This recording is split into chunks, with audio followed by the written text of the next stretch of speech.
இந்த ஆப்பை பார்க்க நல்லா கிறிஸ்பியாக சூப்பராக இருக்குல்ல. இந்த ஆப்பை வந்து ரூம்லேயே நான் வேறு ரவை வச்சு பண்ணேன்.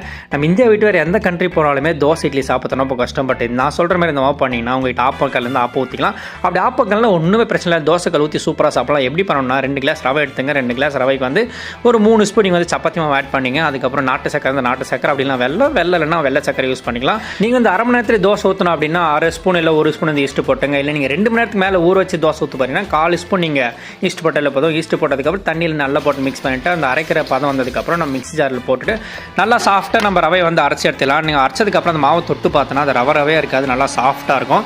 அரைச்சதுக்கப்புறமா நம்ம பாத்திரத்தில் மாற்றிட்டு உப்பு போட மாதிரி உப்பு போட்டு கொஞ்சம் கிளறிட்டு ஒரு அரை மணி நேரம் வச்சுட்டு நம்ம தோசை ஊற்றுறோம்னா செம்ம சூப்பராக வருங்க. இல்லை 2 மணி நேரம் கழிச்சு ஊற்றினா கூட மாவு நல்லா புளிச்சு வந்திருக்கும். அப்போ ஊற்றலாமா?